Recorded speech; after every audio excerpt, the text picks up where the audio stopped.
All right. This is Hamlet by William Shakespeare.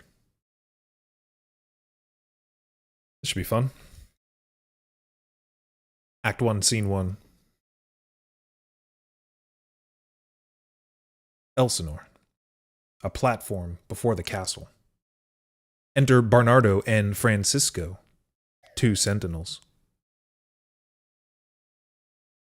Bernardo. Who's there? Francisco. Nay, answer me. Stand and unfold yourself. Long live the king! Bernardo? He? You come most carefully upon your hour. 'Tis now struck 12. Get ye the bed. Get thee to bed, Francisco.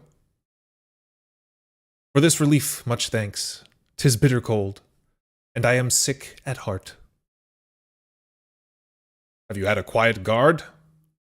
Not a mouse stirring. Well, good night. If you do meet Horatio and Marcellus, the rivals of my watch, bid them make haste. I think I hear them. Enter Horatio and Marcellus. Stand ho! Who's there? Horatio. Friends to this ground, Marcellus. And liegemen to the Dane, Francisco. Give you good night, Marcellus. Oh, farewell, honest soldier, who hath relieved you? Francisco. Bernardo hath my place. Give you good night. Marcellus. Holla, Bernardo. Say, what? Is Horatio there? Horatio. A piece of him. Bernardo. Welcome, Horatio. Welcome, good Marcellus. Horatio. What has this thing appeared again tonight? Bernardo. I have seen nothing. Marcellus. Horatio says 'tis but our fantasy, and will not let belief take hold of him.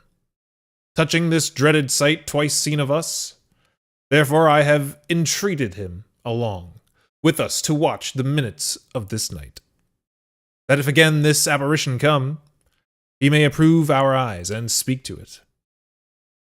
Horatio. Tush, tush, 'twill not appear. Bernardo. Sit down a while, and let us once again assail your ears, that are so fortified against our story, what we two knights have seen. Horatio. Well, sit we down, and let us hear Bernardo speak of this. Last night of all, when yon same star that's westward from the pole had made his course t'illume that part of heaven, where now it burns, Marcellus and myself, the bell then beating one, enter ghost. Peace break thee off! Look where it comes again! In the same figure like the king that's dead. Thou art a scholar. Speak to it, Horatio. Looks it not like the king? Mark it, Horatio. Horatio. Most like. It harrows me with fear and wonder. 'Twould be spoke to. Question it, Horatio. Horatio. What art thou that usurpst this time of night, together with that fair and warlike form, to which the majesty of buried Denmark did sometimes march? By heaven, I charge thee, speak! Marcellus. It is offended. Bernardo. See, it stalks away. Horatio. Stay, speak, speak, I charge thee, speak! Exit, ghost. 'Tis gone and will not answer. How now, Horatio? You tremble and look pale. Is not this something more than fantasy? What think you on't? Horatio.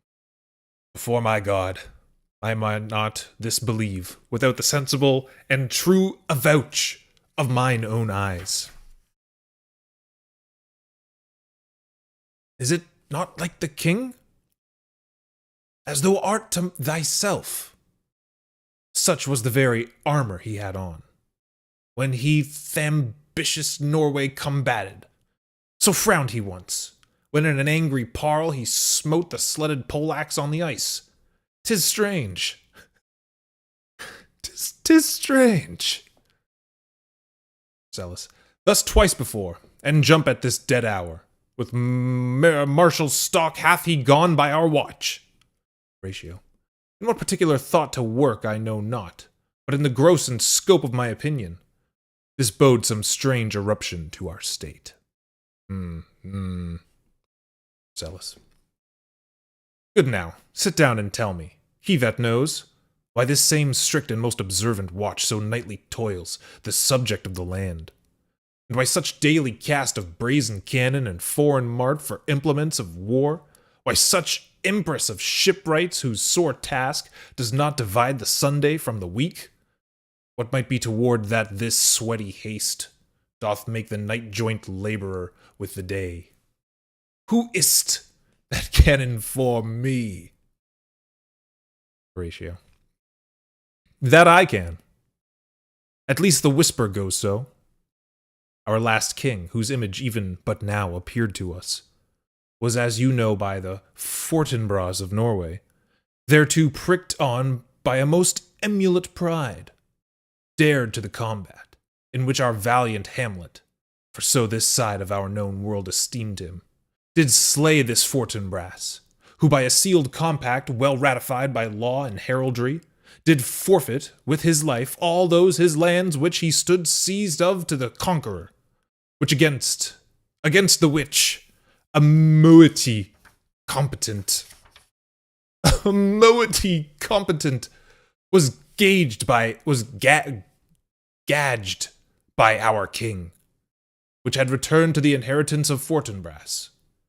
Had he been vanquisher, as by the same covenant and carriage of the article designed, his fell to Hamlet.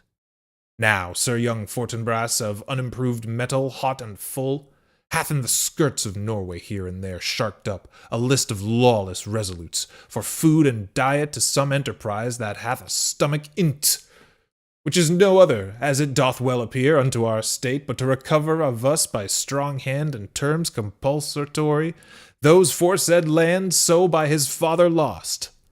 And this, I take it, is the main motive of our preparations, the source of this our watch, and the chief head of this post-haste and rummage in the land. Bernardo. I think it be no other, but e'en so. I think it be no other, but e'en so.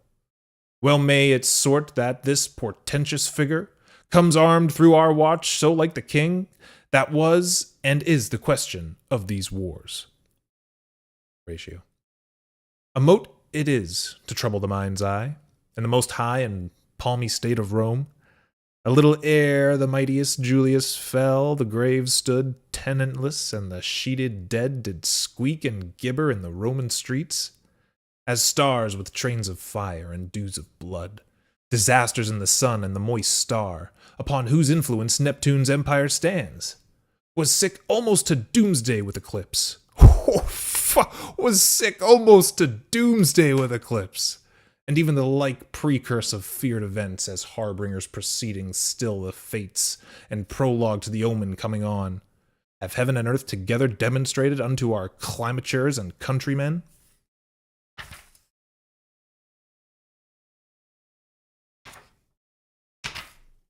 Enter Ghost. But soft, behold, lo, where it comes again. I'll cross it through it, blast me. Ghost spreads its arms. Stay, illusion. If thou hast any sound or use of voice, speak to me. If there be any good thing to be done, that may to thee do ease, and grace to me. Speak to me.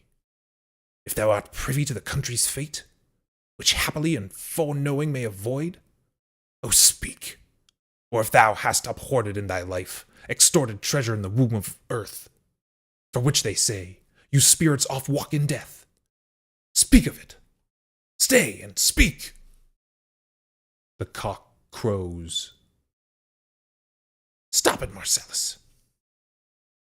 Marcellus, shall I strike at it with my partisan?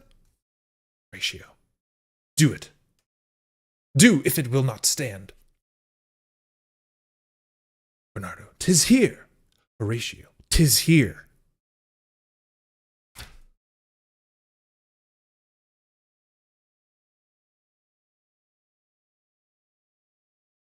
Exit ghost. Marcellus, 'tis gone. We do it wrong, being so majestical. Offer it the show of violence. For it is as the air, invulnerable, and our vain blows malicious mockery. Was about to speak when the cock crew, and then it started, like a guilty thing upon a fearful summons. I have heard the cock. I have heard the cock. That is the trumpet to the morn. Doth with his lofty and shrill-sounding throat awake the god of day. And at his warning, whether in sea or fire, in earth or air, the extravagant and erring spirit hies to his confine. And of the truth herein, this present object made probation. It faded on the crowing of the cock. Some say that ever 'gainst that season comes wherein our Saviour's birth is celebrated, the bird of dawning singeth all night long. And then, they say, no spirit dare stir abroad. The nights are wholesome. Then no planets strike, no fairy takes, nor witch hath power to charm. So hallowed and so gracious is that time. Horatio. So have I heard, and do in part believe it. But look, the morn in russet mantle clad walks o'er the dew of yon high eastward hill. Break we our watch up, and by my advice let us impart what we have seen tonight unto young Hamlet.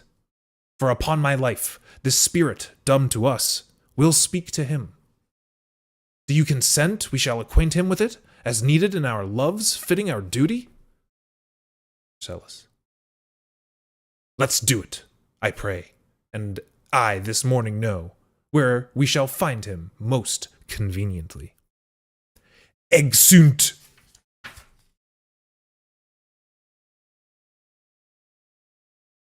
Up next, Act 1, Scene 2.